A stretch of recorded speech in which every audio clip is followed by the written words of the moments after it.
Sean todos bienvenidos a este repaso de lección de escuela sabática.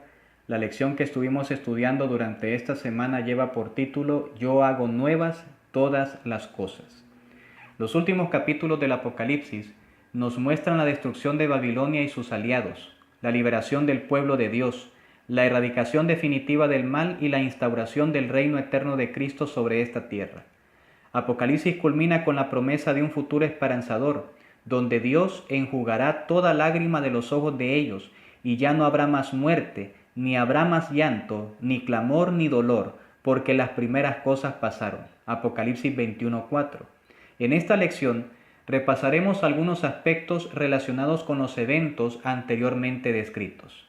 Comenzamos nuestro repaso contestando la siguiente pregunta: ¿qué evento se describe en Apocalipsis capítulo 19 versículos 7 al 9? El texto declara lo siguiente: gocémonos y alegrémonos, démosle gloria, porque han llegado las bodas del Cordero, y su esposa se ha preparado, y a ella se le ha concedido que se vista de lino fino, limpio y resplandeciente, porque el lino fino es las acciones justas de los santos.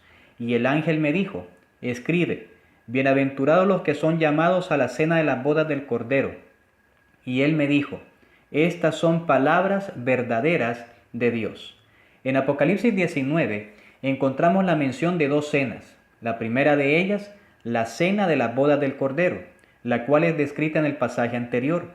Y la segunda de ellas, la cena de las aves que devorarán las carnes de reyes y de capitanes, y carnes de fuertes, carnes de caballos y de sus jinetes, y carnes de todos, libres y esclavos, pequeños y grandes. Apocalipsis 19:18. La descripción de esta cena es horrenda y se cumplirá en la batalla de Armagedón. Así que este capítulo nos muestra dos cenas, una cena donde tú comes y otra cena donde te comen a ti. ¿Quién es la esposa del Cordero que está descrita en Apocalipsis capítulo 19 versículos 7 al 9? Para contestar esa pregunta es necesario que leamos el capítulo 21 versículos 9 y 10 de Apocalipsis. El texto nos dice: vino entonces a mí uno de los 7 ángeles que tenían las 7 copas llenas de las 7 plagas postreras, y habló conmigo diciendo: ven acá, yo te mostraré la desposada, la esposa del Cordero. Y me llevó en el espíritu a un monte grande y alto, y me mostró la gran ciudad santa de Jerusalén, que descendía del cielo de Dios. En el contexto de las bodas del Cordero, la esposa es un símbolo de la Nueva Jerusalén. Elena de White comenta lo siguiente con respecto a este símbolo en el libro El conflicto de los siglos, página 422. La ciudad santa, la Nueva Jerusalén, que es la capital del reino y lo representa, se llama la novia, la esposa del Cordero. El ángel dijo a Juan: ven acá, te mostraré a la novia, la esposa del Cordero. Me llevó en el espíritu, agrega el profeta, y me mostró la santa ciudad de Jerusalén descendiendo del cielo desde Dios. Apocalipsis 21, versículos 9 y 10. Salta pues a la vista que la esposa representa a la ciudad santa y las vírgenes que van al encuentro del esposo representan a la iglesia. En el Apocalipsis, el pueblo de Dios lo constituyen los invitados a la cena de las bodas. Si son los invitados, no pueden representar también a la esposa. Cristo, según el profeta Daniel, recibirá del anciano de días el reino, el dominio y la gloria. Recibirá la nueva Jerusalén, la capital de su reino, preparada como una novia engalanada para su esposo. Esta cita no solamente nos muestra la identidad de la esposa del Cordero, sino también de los invitados de la cena de bodas. Juan describe la calidad espiritual de este grupo usando la expresión las acciones justas de los santos. Apocalipsis 19:8. Resulta claro que estos actos de justicia surgieron como resultado de su unión con Cristo, el cual vive en ellos a través de su Espíritu Santo. Al guardar los mandamientos de Dios y tener la fe de Jesús, el remanente final se está preparando para ser parte de esa cena. Solamente aquellos que han renunciado a la autosuficiencia y a la confianza propia a cambio de una vida de fiel obediencia a Cristo y confían en Él como única esperanza de salvación, podrán ser parte de los invitados a las bodas del Cordero. En Apocalipsis capítulo 19, versículos 11 al 18, se nos muestra una representación de la segunda venida de Cristo. Es durante este evento que el Rey de Reyes y Señor de Señores derrotará a Satanás y obtendrá la victoria final en Armagedón, destruyendo a todos los poderes seculares y religiosos que habían conspirado contra su pueblo. La inspiración describe ese momento de forma magistral en el libro El conflicto de los siglos, página 624. La cita dice: pronto aparece en el este una pequeña nube negra de un tamaño como la mitad de la palma de la mano. Es la nube que envuelve al Salvador y que a la distancia parece rodeada de oscuridad. El pueblo de Dios sabe que es la señal del Hijo del Hombre. En silencio solemne la contemplan mientras va acercándose a la tierra, volviéndose más luminosa y más gloriosa hasta convertirse en una gran nube blanca, cuya base es como fuego consumidor, y sobre ella el arco iris del pacto. Jesús marcha al frente como un gran conquistador. Ya no es un varón de dolores, que haya de beber el amargo cáliz de la ignominia y de la maldición. Victorioso en el cielo y en la tierra, viene a juzgar a vivos y muertos. Fiel y veraz, en justicia juzga y hace guerra, y los ejércitos que están en el cielo le seguían. Apocalipsis capítulo 19, versículo 11 y 14. Con cantos celestiales los santos ángeles en inmensa e innumerable muchedumbre le acompañan en el descenso. El firmamento parece lleno de formas radiantes, millones de millones y millares de millares. Ninguna pluma humana puede describir la escena, ni mente mortal alguna es capaz de concebir su esplendor. Su gloria cubre los cielos, y la tierra se llena de su alabanza. También su resplandor es como el fuego. Habacuc capítulo 3, versículos 3 y 4. A medida que vaya acercándose la nube viviente, todos los ojos ven al príncipe de la vida. Ninguna corona de espinas hiere ya sus sagradas sienes, ceñidas ahora por gloriosa diadema. Su rostro brilla más que la luz deslumbradora del sol y del mediodía. Y en su vestidura, en su muslo, tiene escrito este nombre: Rey de Reyes y Señor de Señores. Apocalipsis capítulo 19, versículo 16. Ahora, ¿qué es lo que sucede después de que Jesús gane la batalla de Armagedón en su segunda venida? ¿Cuál es el acontecimiento que sigue según lo que muestra el libro de Apocalipsis? El capítulo 20, versículos 1 al 10 del libro del Apocalipsis habla de ese evento, y el nombre que Juan le otorga es los 1000 años. Comúnmente a este periodo se le conoce como milenio, y en el cristianismo existen tres posturas sobre este tema. Número 1, premilenialismo, es decir, la segunda venida de Jesús ocurre antes de los 1000 años. Número 2, postmilenialismo. La segunda venida de Jesús es posterior a los 1000 años. Y número 3, amilenialismo, es decir, los 1000 años son simplemente una metáfora para toda la era cristiana. No hay 1000 años literales, según esta postura. Y esta postura requiere que la primera resurrección al comienzo del milenio sea de carácter espiritual. Para los que creen en ella, se llega a concebir esta resurrección como la nueva creación que promueve el Evangelio. La pregunta es, ¿cuál de estas tres posturas es la correcta? Dado que el inicio y el fin del milenio están vinculadas con las resurrecciones generales, es necesario que estudiemos cuándo y quiénes se levantan en cada una de ellas. En primer lugar, es necesario mencionar que la Biblia habla de dos resurrecciones generales. En Juan capítulo 5, versículos 28 y 29, Jesucristo dijo lo siguiente: no os maravilléis de esto, porque vendrá hora cuando todos los que están en los sepulcros oirán su voz, y los que hicieron lo bueno saldrán a resurrección de vida, mas los que hicieron lo malo a resurrección de condenación. Así que la Biblia habla de dos resurrecciones, una resurrección de vida y una resurrección de condenación. Una resurrección para aquellos que hicieron lo bueno y una resurrección para aquellos que hicieron lo malo. La pregunta es, ¿cuándo ocurre cada una de estas resurrecciones? La primera resurrección es una resurrección de justos durante la segunda venida de Cristo. Esto lo podemos notar en 1 de Tesalonicenses capítulo 4, versículos 15 y 16. El texto nos dice: por lo cual os decimos esto en palabra del Señor, que nosotros que vivimos, que habremos quedado hasta la venida del Señor, no precederemos a los que durmieron, porque el Señor mismo, con voz de mando, con voz de arcángel y con trompeta de Dios, descenderá del cielo, y los muertos en Cristo resucitarán primero.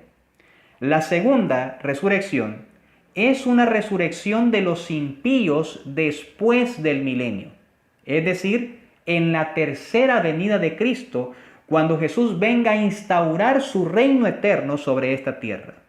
Esto lo podemos notar en Apocalipsis capítulo 20, versículos 4 al 6. El pasaje declara lo siguiente: y vi tronos, y se sentaron sobre ellos los que recibieron la facultad de juzgar, y vi las almas de los decapitados por causa del testimonio de Jesús y por la palabra de Dios, los que no habían adorado a la bestia ni a su imagen, y que no recibieron la marca en sus frentes ni en sus manos, y vivieron y reinaron con Cristo 1000 años. Pero los otros muertos, es decir, los impíos, no volvieron a vivir hasta que se cumplieron 1000 años. Bienaventurado y santo el que tiene parte en la primera resurrección. La segunda muerte no tiene potestad sobre estos, sino que serán sacerdotes de Dios y de Cristo y reinarán con él 1000 años. Este pasaje no solamente nos muestra cuándo los impíos resucitarán, sino también la actividad que estarán haciendo los justos durante el milenio. ¿Con quién estarán y dónde estarán? El pasaje dice que los justos recibieron la facultad de juzgar y que vivieron y reinaron con Cristo 1000 años. Apocalipsis capítulo 20, versículo 4.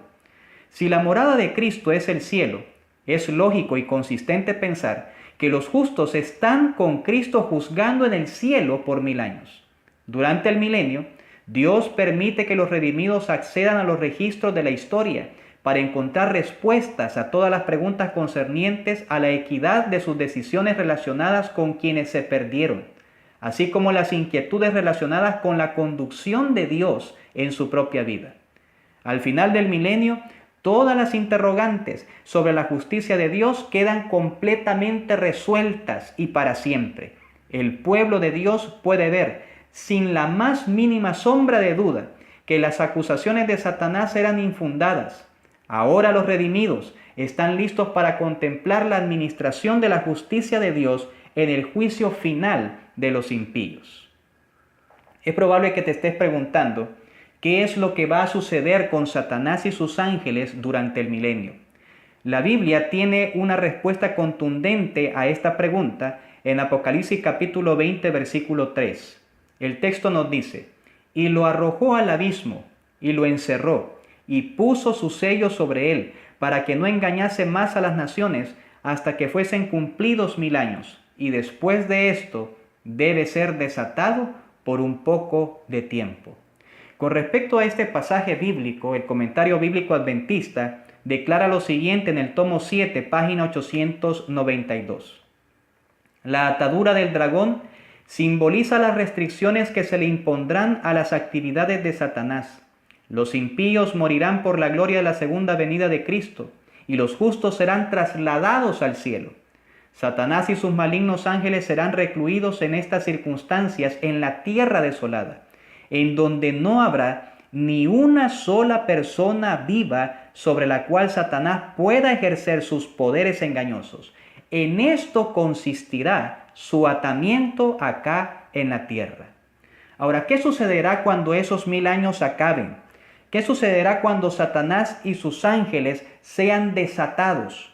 Apocalipsis capítulo 20, versículos 7 y 8 declara lo siguiente: cuando los 1000 años se cumplan, Satanás será suelto de su prisión y saldrá a engañar a las naciones que están en los 4 ángulos de la tierra, a Gog y a Magog, a fin de reunirlos para la batalla, el número de los cuales es como la arena del mar.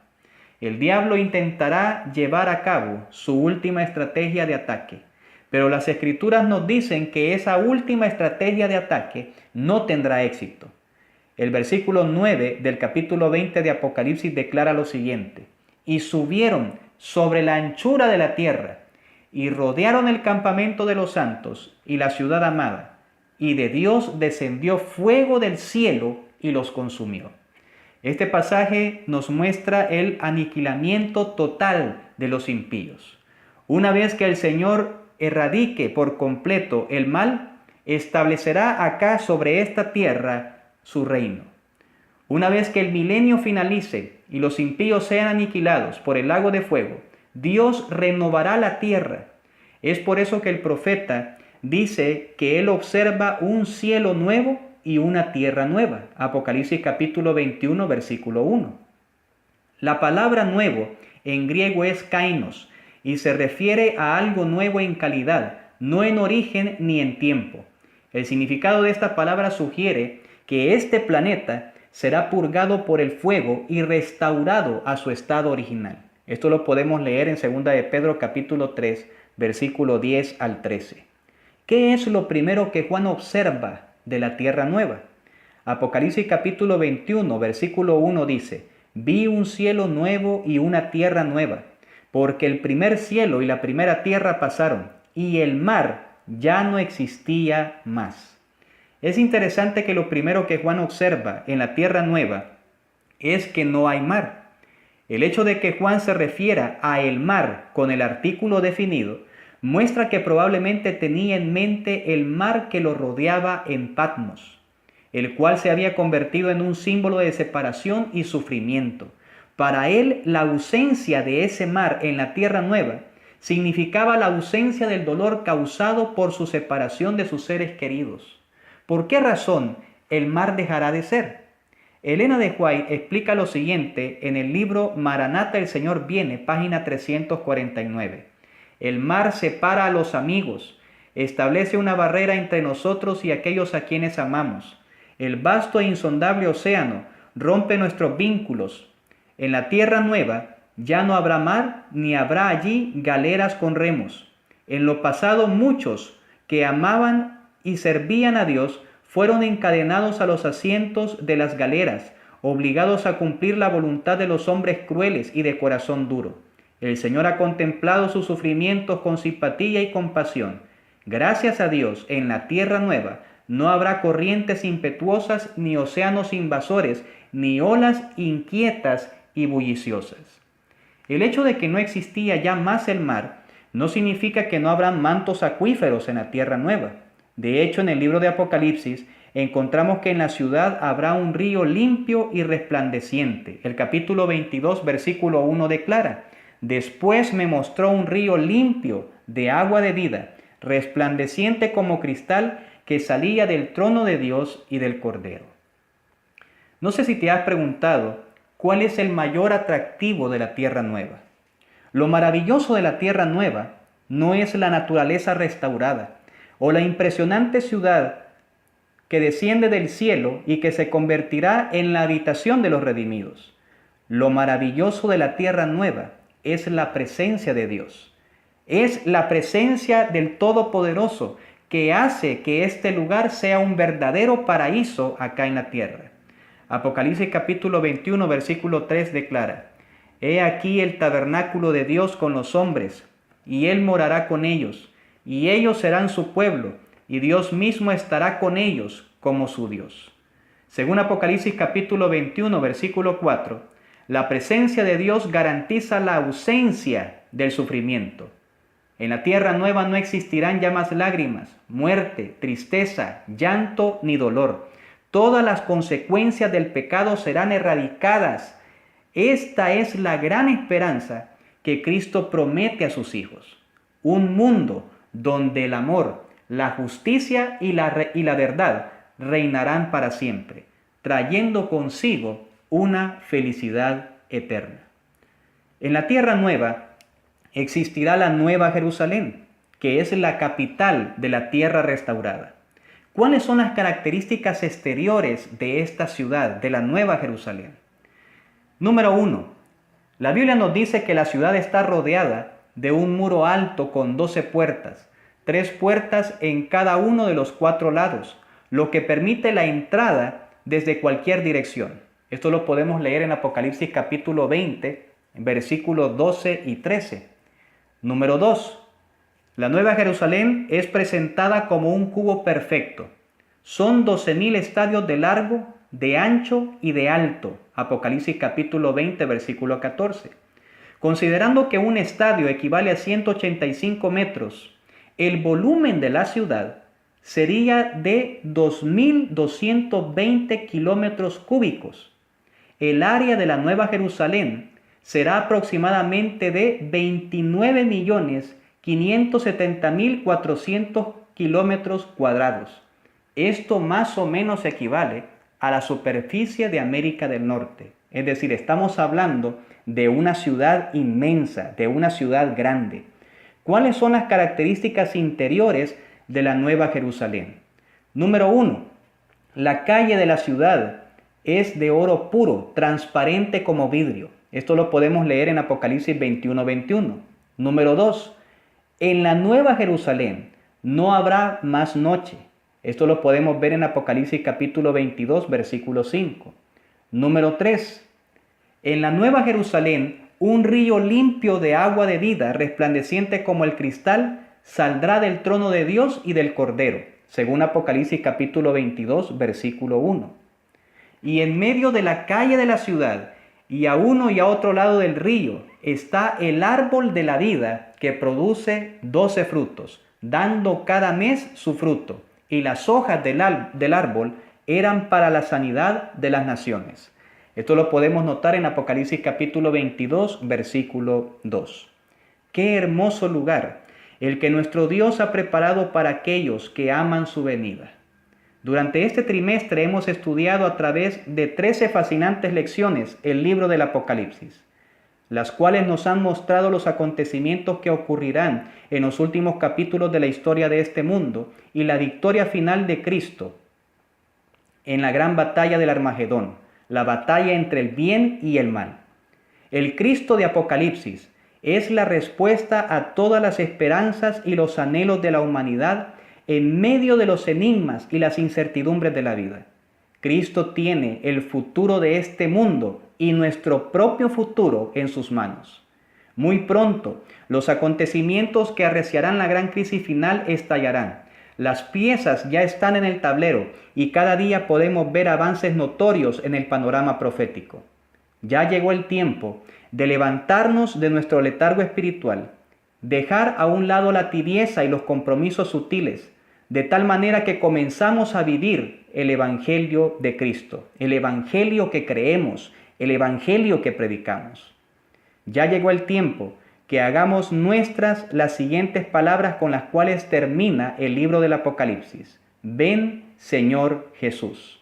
Mi deseo y oración es que esperemos a Cristo de forma activa, buscando constantemente una preparación integral y predicando el Evangelio eterno que Él nos ha confiado. Que el Señor te bendiga grandemente.